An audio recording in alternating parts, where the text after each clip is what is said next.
The shoe connected with her ribs before she even saw him coming. Zara hit the glass display case hard, a sickening crack that silenced the entire wing of Meridian Plaza. A 4 million Korean won's perfume bottle shattered on the marble floor. The scent of jasmine and money filled the air. And then Dorian Ashford crouched down, grabbed her jaw in his hand, and said, very quietly, so only she could hear. "You were nothing when I found you. You're nothing now. And whatever you think you've become, I will take it apart with my bare hands." Zara looked up at him. Blood on her lip. Eyes completely steady. She said, "Then you should have made sure I stayed down the first time." Dorian's face went dark. He raised his hand again. And 220 pounds of Kai landed on him like a building collapsing. The marble floor. The screaming crowd. The security cameras capturing every second in 4K. None of that is what changes everything. What changes everything is who Zara is married to. And what her husband does to men who touch her. 40 minutes earlier, Zara Osei had been perfectly happy. That was the cruel irony of it, she had woken up that morning feeling something she still hadn't entirely learned to trust, peace. The specific, fragile peace of a woman who had rebuilt herself from rubble and was only now beginning to believe the structure might hold. She stood at their bedroom window watching Incheon City blink awake below her, a cup of green tea going cold in her hand, and thought, today is a good day. She should have known better. Good days had a way of making the bad ones hit harder. She told Kai and Benson to hang back when they arrived at Meridian Plaza. She needed to breathe. Needed to feel like a normal woman walking through a normal mall on a Tuesday afternoon, not the wife of Ryuk-seon, not a woman with a security detail, not a survivor of anything, just Zara. Just herself. 3 meters, Kai had said, which was his version of compromising. She'd been at a jewelry counter on the second floor, not buying, just looking, running her thumb along the edge of a rose gold bracelet, when she felt it. That specific atmospheric shift. The way the air changes when someone you were once terrified of walks into the same room. She'd looked up. And there was Dorian. Taller than she remembered. Better dressed. His arm around a stunning woman in ivory, his new fiancée, Priya Mehta, whose father owned half the commercial real estate in the city. Dorian had traded up in every visible way. That was what he did. That was all he did. Their eyes met. For exactly 3 seconds, neither of them moved. Then Dorian smiled. That particular smile, the one that said, "I know things about you that would destroy you. Don't forget that." Zara set the bracelet down. Zara. His voice. God, his voice. She had spent 2 years trying to forget the specific frequency of it. What a strange coincidence. Dorian. You look, he paused, scanning her with the clinical detachment of a man appraising something he once owned and sold, well. I am well. Priya stood slightly behind him, watching with careful eyes. A smart woman. Zara could see it, the intelligence Priya was currently using to assess exactly what dynamic she was standing inside. This is Priya, Dorian said. My fiancée. I know who she is. Zara looked at Priya directly. Congratulations. Something flickered across Priya's face. Not quite gratitude. More like recognition. Dorian stepped closer. Just half a step, enough to be aggressive without looking it. Still the same Zara. Always performing dignity. I'm not performing anything. No. His voice dropped. Because from where I'm standing, you look like exactly what you've always been. A woman playing a role she doesn't belong in. Zara felt the words land. Felt the old architecture inside her, the one she'd spent 3 years rebuilding, absorb. The impact. It held. Barely, but it held. I don't have anything to say to you, Dorian. She turned to leave. That was when he grabbed her arm. His fingers wrapped around her wrist like a trap snapping shut, and he yanked, hard enough to spin her back toward him, hard enough that she stumbled, and in the stumbling, her hip struck the edge of the display case, and then his other hand shoved flat against her shoulder and she went down. That was when the shoe connected with her ribs. Security arrived quickly. They separated everyone and took statements while Dorian protested loudly. Kai and Benson stood with Zara while she was checked for injuries. Kai had Dorian's arm twisted behind his back before Zara hit the floor. Benson was already on the phone, not to mall security, not to police. To one number. One person. Sir. A pause. Yes. Now. Dorian was screaming. Actually screaming, his voice cracking into something high and ugly as Kai increased the pressure on his arm. Get your hands off me, do you know who I am?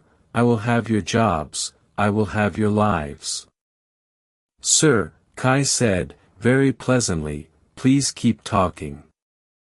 Mall security descended in a rush of navy uniforms, radios crackling. The crowd had thickened into a ring of phones and open mouths.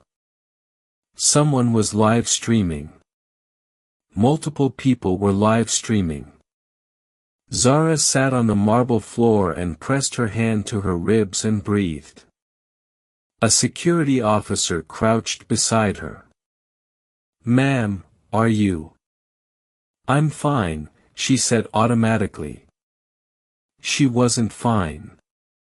Her ribs screamed with every inhale and she could taste blood from where her cheek had caught the edge of the case, and somewhere underneath the physical pain was something older and more familiar, the specific humiliation of being put on the floor by someone who was supposed to love you. But she was upright. She was conscious. She was not going to cry in a mall in front of 300 strangers. That she was sure of. Dorian was still talking, modulating now, switching from rage to performance, doing the thing he did best, rewriting the moment as it happened. I barely touched her, she tripped, she's always been unstable, you can ask anyone who knew her. Priya Mehta stood 6 feet away and said absolutely nothing. Her face was a locked door. Mr. Ashford, Kai said, his voice still pleasant, still calm, still carrying the particular energy of a man who was enjoying this in a professional way, the cameras got everything. All 4 angles. Including the kick. Silence.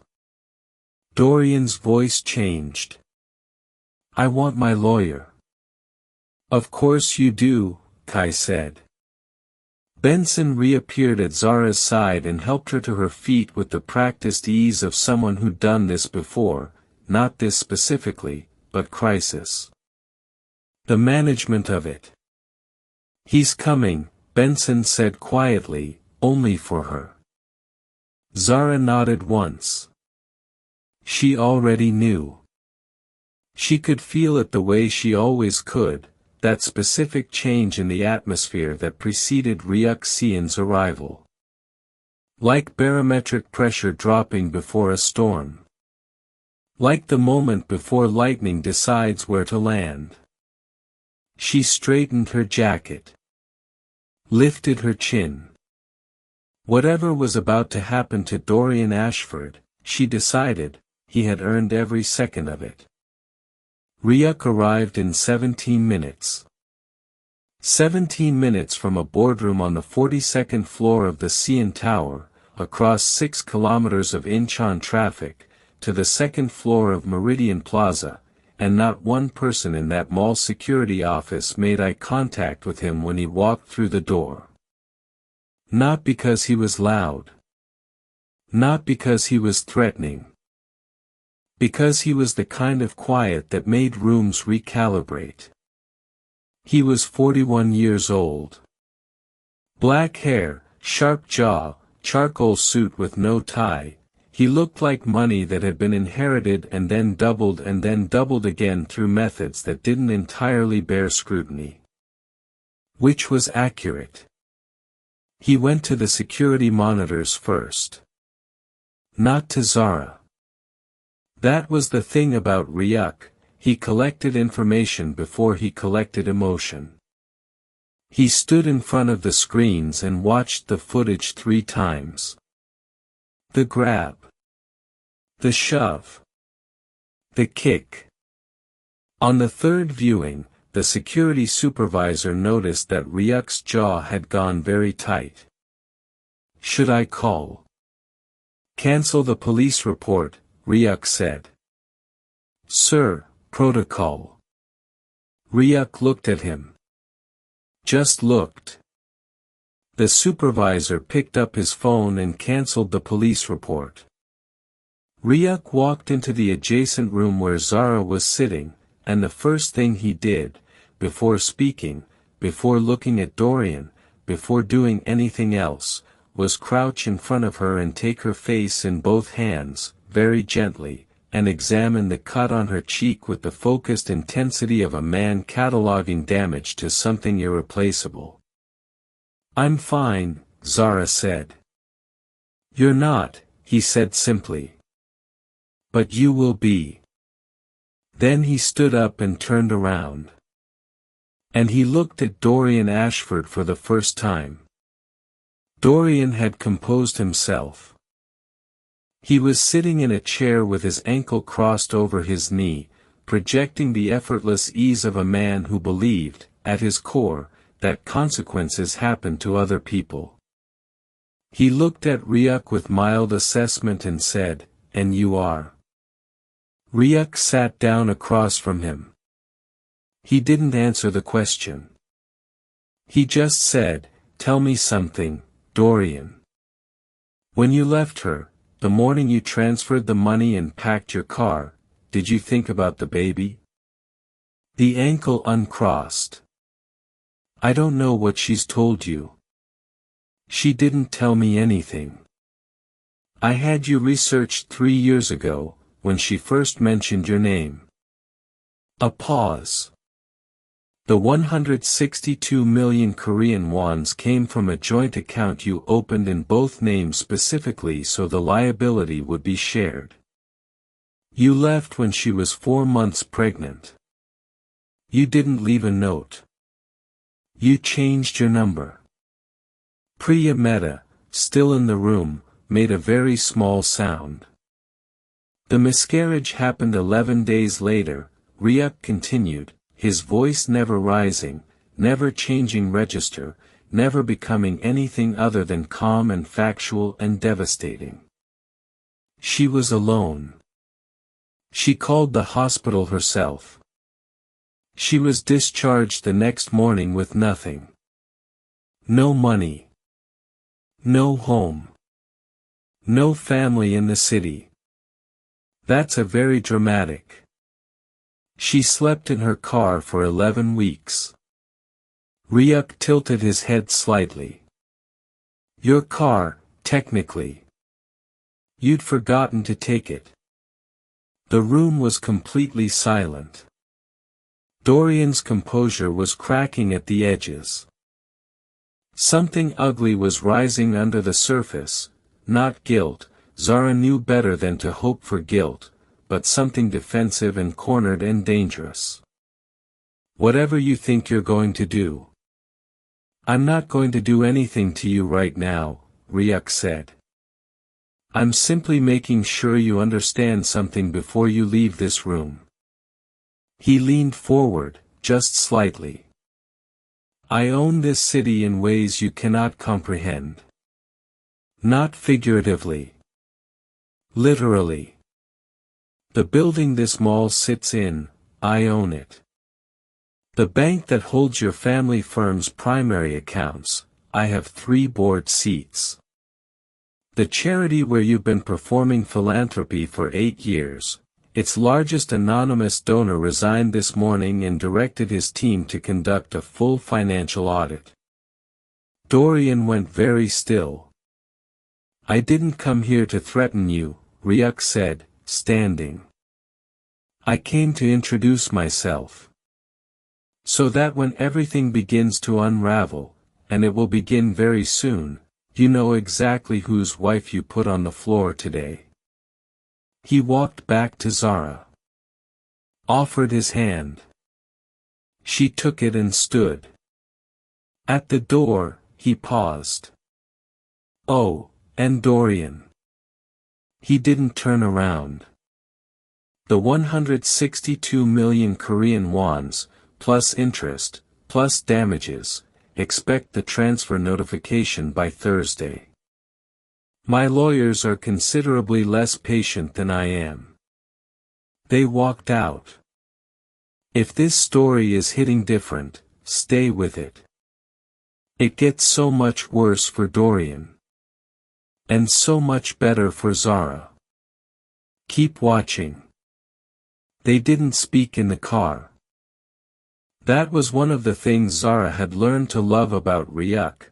He didn't fill silence with words just to fill it. He understood that sometimes the most loving thing a person could do was simply stay present without demanding anything from you. She sat in the passenger seat and watched Incheon blur past the window and tried to locate herself inside her own body. That was what trauma did when it was reactivated, it untethered you. Made you feel like you were watching yourself from the outside. She knew that now. She hadn't always. Her phone was buzzing. She turned it face down. Kai sent the footage to my legal team, Ryuk said, eyes on the road. They're building the file tonight. Okay. You don't have to be involved in any of it. Say the word and I handle everything. I know. A pause. How are your ribs? Bruised. Not broken. She'd had them checked by the paramedic Benson had quietly summoned to the back entrance of the mall. I've had worse. Ryuk's hands tightened on the wheel. Just slightly. Just once. I know you have, he said. That's the part one can't fix. She looked at him then, this complicated, dangerous, tender man she had somehow ended up married to, and felt something loosen in her chest. Not painlessly.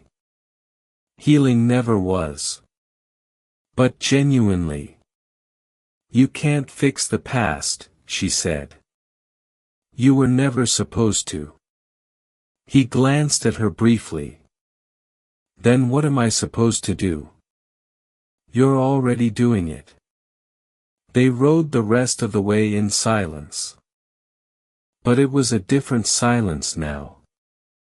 Full rather than empty. The kind that meant something. Their apartment occupied the top 2 floors of the Sion residential tower, not ostentatious in the way of people who needed to prove wealth, but deeply, quietly luxurious in the way of people who had forgotten to think about money because they'd never needed to. Floor-to-ceiling windows. A kitchen that had been designed by someone who actually cooked. A balcony that wrapped the entire north face of the building, with a view of the city that on clear nights made Zara feel like she was standing on the edge of something important. She went to the balcony now. pressed her palms flat on the railing. Breathed. Below her, Incheon hummed and pulsed. 11 weeks she had slept in a car somewhere in this city. Somewhere down there was the parking garage on Yongchang Street where she had lived for 3 of those weeks before the security guards started leaving food outside her window. Somewhere down there was the hospital where she had delivered the paperwork for her own discharge because there was no one else to do it. She had never told Ryuk the name of the hospital. She had never told him about the security guard with the food. She had told him the shape of what happened, the outline, but the specific, intimate details of her suffering she had kept for herself. Not out of shame. Out of ownership. They were hers. Zara. He was behind her. She hadn't heard him come out. I keep thinking about the moment I looked up and saw him, she said without turning around. And how the first thing I felt wasn't fear. It was just, tired. Like, how many times does the same door get to open? Too many, Ryuk said. Until it stops. When does it stop? He came to stand beside her. Not touching her yet, just beside her. When you stop needing it to. She absorbed that. That sounds like something you'd needlepoint on a cushion. He made a sound that was almost a laugh. Almost. I'll alert my needlepoint team. She smiled despite herself. Then the smile faded, and she said, I didn't scream. When he hit me. I didn't make a sound. I know. Kai said. I've been thinking about why. She paused. I think it's because some part of me already knew it wasn't the end of anything. It was just him, still being exactly who he always was. And I'm not the same person who was afraid of that anymore. Ryuk was quiet for a moment. Then he said, you know what I thought the first time you told me about him? What? That he'd spent 3 years trying to make you small enough to fit in the space of his fear. And it didn't work. And he still can't figure out why. She turned to look at him then. That's incredibly perceptive for a man whose primary hobby is making people disappear. I contain multitudes. She laughed. Really laughed, the unexpected, involuntary kind that came from somewhere genuine. It pulled at her ribs and she winced, and he saw it, and his expression shifted into something that wasn't quite tenderness but was adjacent to it in the way that only Ryuk could manage. Come inside, he said. In a minute. He nodded and went in. Left her to the city. She stood there for a long time, watching Incheon light up as the sun went down, and thought about all the versions of herself that had existed in this city. The one who'd loved Dorian. The one who'd lost everything. The one who'd rebuilt from absolute zero. And this one, this newest, most carefully constructed version, standing on a balcony above all of it. None of those women were failures, she thought. They were chapters. She went inside. Ryuk was on a call when she walked into the study. He held up one finger, one moment, and she waited, reading the tension in his shoulders. Send it to me directly, he said into the phone. Not the legal team.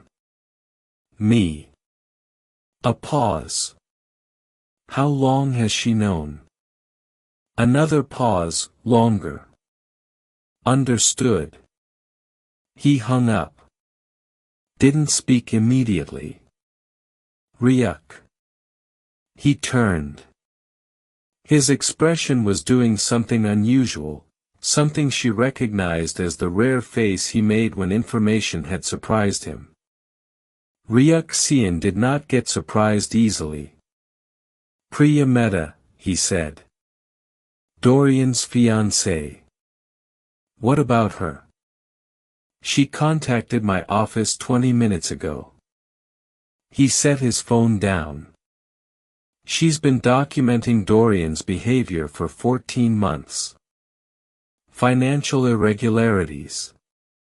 Emotional abuse. Evidence of at least 2 other women he was involved with while engaged to her." Zara stared at him. "She knew about me. She knew there was a woman before her who'd been financially devastated. She didn't have your name until today. She was gathering evidence. She was building a case." He paused. "Priya Mehta has been preparing to destroy Dorian Ashford for over a year. Today just accelerated her timeline." The silence stretched between them. "She didn't know about the baby," Ryuk said quietly. "When my assistant told her, during the call, she went silent for almost a full minute." Zara sat down. "What does she want?" "To share what she has. She's asking for nothing in return." She said. He checked his phone, reading from notes, "I'm not doing this for justice. I'm doing this because I should have done it sooner, and I'm ashamed that I didn't." Zara was quiet for a long moment. Then she said, "Set up a meeting." Ryuk looked at her carefully. "You want to meet her? She spent 14 months in that house with him." Zara's voice was steady, but her hands had pressed flat against her knees. "She deserves to look me in the eye when this is over. And I need to look at her." A beat. "All right," Ryuk said. The next 48 hours moved like weather. Ryuk's team worked the way they always worked, invisibly, efficiently, and with the kind of thoroughness that came from having done this before. Not this specifically. But the dismantling of people who believed their wealth made them untouchable. Ryuk had made an entire career of knowing where the cracks were. Dorian Ashford, it turned out, was mostly crack. The dossier compiled in those 48 hours was extraordinary in its detail and its breadth. 14 years of behavior, documented. The financial fraud that stretched back to a junior partnership at a rival firm, concealed, buried, never prosecuted because the victim had been paid off. The 2 women after Zara, both of whom had quietly signed NDAs. The falsified academic credential that had earned him a board seat at the charity.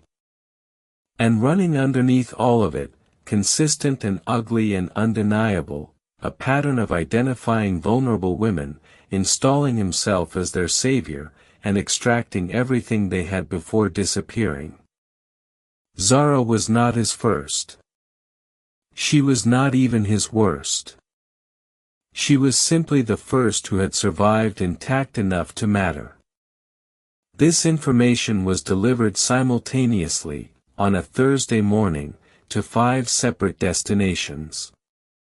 The Ashford Vance Financial Group's board of directors received a sealed document with a cover letter from Ryuk's legal team. No threats. Just evidence. The kind that required a response. The charity board received a similar package, including the falsified credential and a detailed accounting of funds that had moved through Dorian's directorship in ways that would require significant explanation. The journalists received nothing directly. They didn't need to. 2 of Dorian's former colleagues had been waiting for exactly this kind of permission to talk. Once the story had enough traction to be safe, they talked.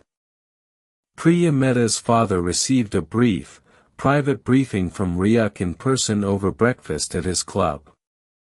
Ryuk spoke for 11 minutes. The elder Mehta listened, asked one clarifying question, and then thanked Ryuk for coming. He had his own lawyers call Dorian by 10 a.m. And the fifth destination. The fifth destination was the woman from Dorian's past, before Zara. The one whose NDA Ryuk's legal team had identified, and whose lawyer had been quietly informed that the NDA was legally unenforceable given the circumstances of its signing. She had spent 4 years in silence. She chose, on Thursday morning, to end that silence. Her statement, released through a journalist she trusted, ran to 700 words. She didn't use Dorian's name. She didn't need to. The details were specific enough that anyone who knew him recognized him immediately. By Thursday afternoon, Dorian Ashford was trending in Incheon. By Thursday evening, he was trending nationally. Don't go anywhere. Because what Dorian does next, I promise you didn't see it coming.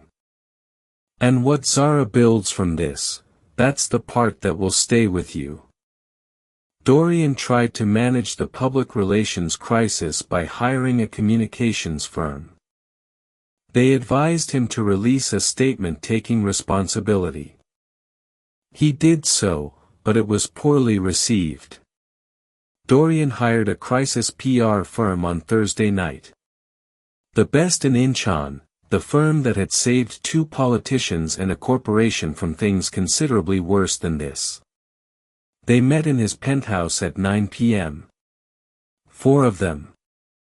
Expensive suits, controlled expressions, the practiced calm of people who had sat across from guilty men in expensively furnished rooms many times before. The lead consultant was a woman named Ms. Park. She asked Dorian, very directly, "Is there anything worse than what's already public?" Dorian said, "No." Ms. Park looked at him for a moment longer than was comfortable. Then she said, "Mr. Ashford, in my experience, the men who answer that question quickly are always lying." I said no. The statement we draft will be built on that answer. If you're wrong, it will make everything significantly worse. Draft the statement. They drafted it. It took 4 hours. It went through 11 versions. By the end it was a careful, calibrated piece of public accountability, acknowledging the assault, expressing remorse, referencing a commitment to personal growth, and conspicuously absent of any specifics regarding Zara, the money, the pregnancy, or the 2 women who had signed NDAs. It was released at 7 a.m. on Friday. By 7:30, social media had already identified the 7 things it didn't mention. By 8 a.m., one of the journalists who had received the original document leak was running a line-by-line analysis of the statement's omissions. By 9 a.m., the comments under the statement had reached 40,000. The ratio, as they say, was not good. At 9:15, Dorian's father called. The call lasted 4 minutes. Dorian didn't speak for 3 of them. His father, who had built the Ashford Vance firm from nothing and spent 50 years protecting its name, said the things that only fathers can say, the things that land in the particular way that formal condemnation never does. He said them quietly, and he said them once, and he hung up. Dorian sat in his penthouse and looked at the city below him, his city, he had always thought of it as his city, and felt something that he had very little practice with. The specific weight of having no one left to blame. He opened his laptop. He pulled up Zara's email address. He'd had to go through 3 old devices to find it, which was its own kind of information, and he began to type. He wrote the email 7 times. The first version was defensive. The second was angry. The third was so thoroughly self-pitying that even he couldn't read it back without embarrassment. The fourth tried for dignity and landed somewhere near pathetic. The fifth was one sentence, "I'm sorry." He stared at it for 20 minutes, then kept writing. The sixth version was better, honest in the specific way of someone who has run out of alternative narratives. The seventh was what he sent. It began, "Zara, I've been trying to write this for 3 days and I still don't have the right words. I know that I don't deserve a response. I know that the damage I caused you is not something an email fixes or even touches. I don't know why I'm writing except that I needed you to know I understand, now, what I did. Not just to you. To the person you were before me." He sent it. He felt something lift. He mistook that feeling for absolution. It wasn't. It was just the relief of having transferred the weight of his guilt onto someone else's inbox. Zara understood that, even before she read it. She'd spent years learning the grammar of men like Dorian. She could read the architecture of the apology, where the real remorse was, and where it was simply the performance of remorse, and how much of what he'd written was genuinely for her versus how much was for the version of himself he was trying to salvage. She read it once. She closed it. She didn't reply. Priya Mehta arrived at the cafe on Seorae Island at exactly the time they'd agreed, which told Zara something. Punctuality was the habit of people who respected your time because they'd had their own wasted. She was different out of the context of Dorian. Zara noticed it immediately, the way Priya sat down without performing composure, the way her hands wrapped around her coffee cup like she was cold even though it was warm in the cafe. She looked like someone who had been holding something very heavy for a very long time and was only now setting it down. "I didn't know about the miscarriage," Priya said, before anything else. "I want you to know that. I knew there was a woman before me who'd been hurt financially. I didn't know about the pregnancy." "Okay," Zara said. "I'm not asking you to feel sorry for me. I know that's not," she stopped. "I just needed to say it. I heard you." A pause. Priya looked down at her coffee. "He told me the woman before me had been unstable. That the relationship ended because she couldn't handle his career ambitions, his lifestyle. He made it sound like a mutual, if painful, ending." She paused. "I believed him. I don't know whether I believed him because it was believable or because I needed to. I've been asking myself that for months." Zara studied her. "When did you start doubting him?" 8 months in. He forged my signature on a document I would have signed anyway. I only found out because I happened to see the original filing." She looked up. "It wasn't about the document. It was about the fact that he forged it when he didn't need to. That was when I understood what he was. Not someone who manipulated when necessary. Someone who manipulated reflexively. Because control was the point. Not the outcome. The control itself." Zara said nothing. She was thinking of the specific accuracy of that diagnosis, how long it had taken her to arrive at exactly that understanding, and how clearly Priya had named it. "I started documenting," Priya said. "I know that sounds calculating." "It sounds like survival," Zara said. Priya looked at her for a moment. "I have everything. Financial records, correspondence, records of 2 other women he was in contact with while we were engaged. I've given copies to your husband's legal team and originals to my father's lawyers." "I know. Ryuk told me. I'm not doing this for credit. I'm doing it because," she stopped again, and this time when she looked up, her eyes were wet and her jaw was tight with the effort of not letting them spill. Because I sat across from you in that mall and watched him put you on the floor, and I didn't do anything immediately. I froze. And I've been carrying that ever since. Zara felt something shift in her chest. Not sympathy, something more complicated. The recognition of a woman who had survived her own version of the same thing and was only beginning to understand it. You gave your statement to your lawyers that same evening, Zara said.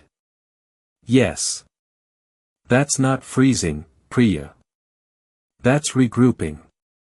A silence. Then Priya said, very quietly, how do you do it?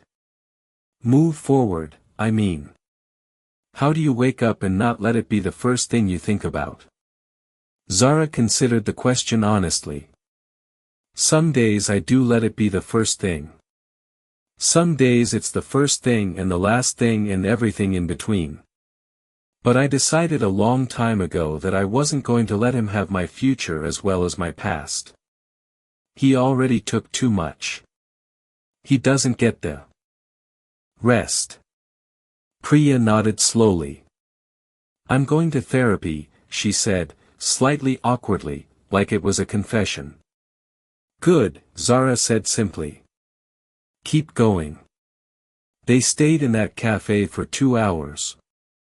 They talked about things that had nothing to do with Dorian, Priya's work in architectural design, Zara's early career in finance before everything unraveled, the strange particular loneliness of being a successful woman in a city that still expected you to attach your success to a man's name. When they left, Priya said, I hope we can, and then stopped, uncertain. Yes, Zara said. I think we can. On the Friday afternoon that Dorian's formal suspension from Ashford Vance was announced, Zara received a different kind of notification. Not a news alert. Not a legal update. A message from a number she didn't recognize. Incheon area code. The message read, You don't know me. My name is Suni. I was 3 months pregnant when Dorian left me. I lost the baby 6 days later. I have never told anyone. I saw the news today. I don't know what I want. I just needed someone who might understand to know that I exist. Zara read it 3 times. She put her phone down. She walked to the kitchen and poured a glass of water and stood over the sink and breathed with the specific deliberateness of someone managing a response that needed to be contained before it could be expressed. Then she went back to her phone and typed, I hear you. You're not alone. Can we talk? The reply came in seconds, yes. Zara called her.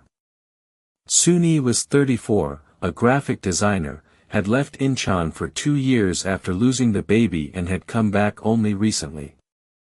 She spoke in short, careful sentences, the cadence of someone who had practiced being brief because brevity protected her from the full weight of what she was carrying. They talked for 40 minutes. At the end, Zara said, There's something I'm building. Something that might matter to you. Can I tell you about it? Suni said, Please. Zara went to Ryuk that evening with a new expression. Not the exhausted, held-together look of the past week. Something different. Something that he recognized, the specific brightness of her face when an idea had landed that she couldn't shake. I need a building, she said. He was at his desk. He looked up. Define a building. Transitional housing. Therapy. Job training. Childcare. She sat across from him. Women who've been financially decimated by partners. Not just emotionally, financially. The specific kind of destruction that leaves you without a bank account, without a credit history, without a reference, without any of the infrastructure of an adult life. I was lucky. I found my way through. Most of them don't. He held her gaze. How many? 20 to start. Residential capacity. Expand from there. Location. Eastern District. Somewhere that isn't intimidating. Somewhere that doesn't look like charity. Timeline. 3 months. Ryuk looked at her for a long moment. 3 months is aggressive. Good thing I'm married to someone who makes aggressive things happen. A beat. Then, very slightly, the corner of his mouth moved. I'll need a site brief by Monday. I'll have it to you Sunday. She stood up to leave. He said, Zara. She turned. This, he gestured, slightly helplessly, at the air between them, at the idea she'd just laid in his office, at everything. This is who you were before him, isn't it? Who you would have been. She thought about it. No. I think this is who I became because of what happened after him. She's different. Better, maybe. He nodded slowly. Yeah, he said. I think so too. There is a particular speed at which powerful men fall when the protection is removed. Not the slow, dignified decline of age or irrelevance. The other kind, the sudden, vertical kind, when all the structures that were propping them up are removed simultaneously and gravity does what gravity does. Dorian Ashford fell that way. By the end of the second week, his suspension from Ashford Vance became a termination, announced in a terse company statement that used the phrase conduct inconsistent with the firm's values 4 times in 3 sentences. His father did not issue a personal statement. His silence was louder than any words. The charity board removed him with a resolution passed in a meeting that lasted 14 minutes.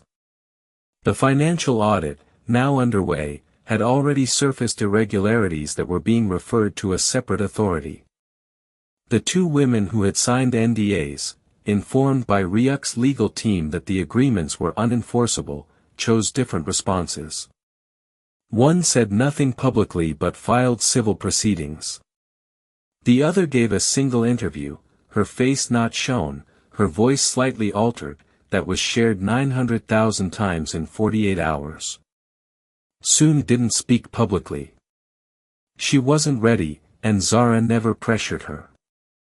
But she began attending a support group that Zara connected her with, and she began, slowly, to talk. Priya's engagement announcement retraction ran in the same publication that had covered their engagement 6 months earlier. It said nothing except that the engagement had ended. The comments section filled in the rest. And Dorian, who had spent his entire life managing narratives, controlling rooms, engineering the perception of himself with the precision of a craftsman, found himself in the unfamiliar position of having no room left to control. He issued a second statement. Then a third. Each one slightly more desperate than the last, slightly more specific in its apologies, slightly more detailed in its claimed remorse, as if the volume of his contrition could retroactively alter the facts. The public was not moved. He moved out of his penthouse on a Tuesday morning, boxes carried by a moving company to a serviced apartment in a part of the city where no one knew his face. He walked past the doorman he'd barely ever acknowledged, past the concierge who had run himself ragged serving this building for 12 years, and neither of them met his eye. In the serviced apartment, surrounded by the condensed wreckage of a life, he opened his laptop and found that Zara still hadn't replied to his email. He wrote another one. He didn't send it. He wrote it for himself, and he understood, somewhere in the writing of it, that this was the most honest thing he'd done in years, producing words that had no audience, no strategy, no performance attached to them. Just the bare fact of what he had done and the bare fact that it could not be undone. He closed the laptop. He sat in the silence of a room that contained nothing of himself and understood, for the first time in his life, the specific feeling of having to live inside your own consequences. We're almost at the end. But the most powerful scene, the one that will actually hit you, is the foundation launch. Don't leave. This is what the whole story has been building to. 3 months later. The building on Siri Darrow had been a textile warehouse in a previous life, wide industrial windows, high ceilings, exposed beam work that Zara had specifically asked the interior team to keep. It should feel like a place that has been remade, she'd told the architect. Not erased and rebuilt. Remade. They had understood. On the morning of the launch, Zara stood in the building's central courtyard, open to the sky, warm with early autumn light, and looked at what had been built, and felt the particular emotion that has no clean name, the collision of pride and grief and gratitude and the ache of imagining the version of yourself that could have used this, who had needed this and had nothing. The Osei Foundation. Her name on the door. Her name on the building, which felt so strange she still hadn't fully absorbed it. 20 residential units, each one furnished with the specific intention of feeling like a home and not a shelter. A therapy suite staffed by 2 full-time trauma-informed counselors and a rotating roster of specialists. A vocational training center with partnerships with 11 employers across Incheon. A child care facility with a small playground that caught the morning light in a way that had made Zara stand in the middle of it on a walk through the previous week and cover her mouth with her hand. For the children, she'd thought then. For the ones that make it and the ones that didn't. She had named the childcare wing quietly, with no press release, no announcement. She'd asked Ryuk if she could. He had said, "It's your foundation." She'd said, "I want to name it after someone who wasn't given a chance." He'd been quiet for a moment. Then name it. The plaque beside the entrance to the childcare wing read, "The Dawn Wing." For every beginning that deserved more time. Suni had come to see it the week before the launch. She'd stood in front of the plaque for a long time. She hadn't said anything. She hadn't needed to. She'd taken Zara's hand, briefly, and squeezed it, and then they'd walked through together. The launch was not a gala. Zara had been explicit about that. No red carpet. No catering designed to impress. Long tables, real food, the kind of warmth that said you are welcome here rather than you should be grateful to be here. Invitations had gone to the women they were serving, to partner organizations, to the employers who had signed on, to the counselors. To Suni. To Priya, who had sent a donation 3 weeks earlier and a handwritten note that Zara kept on her desk. Ryuk was there. At the back. Where he always was when it was her moment, present, unwavering, taking up no space that wasn't his. Zara stood at the front of the room and looked out at the people gathered and thought of all the versions of herself that had led here. The woman who had loved the wrong person.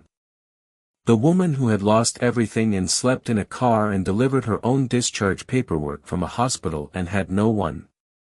The woman who had somehow, inexplicably, found her way through, not because she was special, but because she had refused, at every single crossroads, to stop. She began to speak. "I'm not going to stand here and tell you that what happened to me made me stronger," she said. "Because that framing does something dangerous, it implies that suffering has to be useful. That it has to earn its keep. That you have to build something out of it to justify the fact that it happened." The room was completely still. What happened to me was wrong. Full stop. It doesn't need a redemption arc. It doesn't need to have been the foundation of something good in order to have been wrong. I want to say that clearly, before anything else. She paused. What I built, this, I didn't build it because I had to. I built it because I got to. Because I survived and I had resources and I had people who protected me, and I was furious, genuinely, deeply furious, that not every woman who goes through what I went through has those things. The protection. The resources. The person who stands at the back of the room and believes in you without being asked. She glanced briefly, just briefly, toward the back. Ryuk's expression didn't change. But she saw something in him, in the set of his jaw and the steadiness of his eyes, that she recognized as the specific pride of someone who has watched a person become exactly who they were always meant to be. This building is not a fix, Zara said. It is not an ending. It is a beginning. A very specific kind of beginning, the kind you get when you've lost the first one and are terrified to trust in another. That's what we're offering here. Not rescue. Not charity. She paused. A second chance. Which is all any of us ever needed. The room was silent for 3 full seconds. And then it wasn't. That evening, after everyone had gone, after Ryuk had driven her home and they had eaten takeout in comfortable silence at the kitchen table and the city had settled into its nighttime register, Zara went to the balcony. She had her phone in her hand. Dorian's email had been sitting unopened in her inbox for 3 weeks. She'd known it was there. She'd chosen, every day, not to open it, not out of avoidance but out of readiness. Waiting until she was sure she could read it without needing it to be anything other than what it was. She opened it now. She read it once. Slowly. She recognized the grammar of it, where the genuine remorse was, which lines were really for her and which were for the version of himself he was still trying to protect. She saw it all clearly, without anger, without grief. With the particular clarity that comes when you have healed enough that the wound no longer distorts your vision. She closed it. She did not delete it. She moved it to a folder she had labeled, simply, Evidence, because that was what it was, and because she had learned, finally, the difference between keeping something as evidence and keeping something as pain. Still out here, Ryuk said from the doorway. Always. He came to stand beside her. She showed him the phone, the closed email, without explanation. He looked at it. Looked at her. I don't need anything from him anymore, she said. Not the apology. Not the explanation.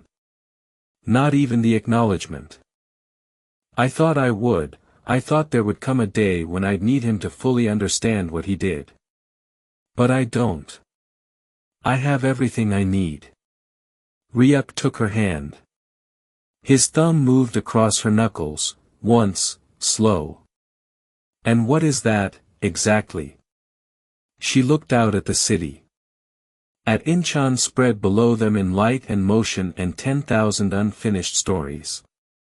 At the distance between the parking garage on Yongchang Street where she had once survived, and this balcony where she now lived. This, she said. All of this. The city hummed below them. The sky above was doing that thing it did on clear autumn nights in Incheon, the particular bruised blue-black of a sky that has earned its darkness and is not ashamed of it. Ryuk didn't say anything. He held her hand.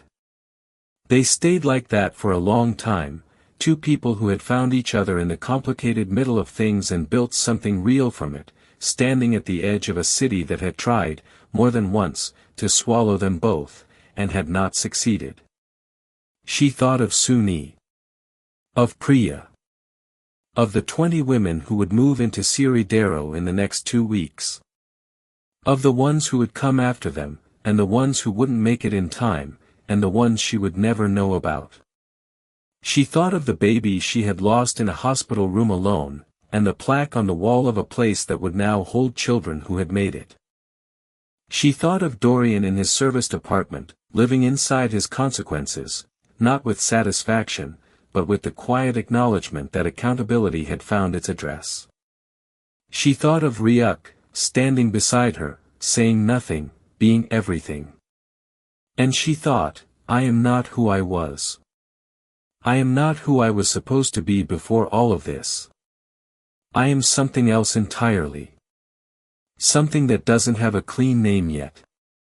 I am, she thought, exactly who I chose to become.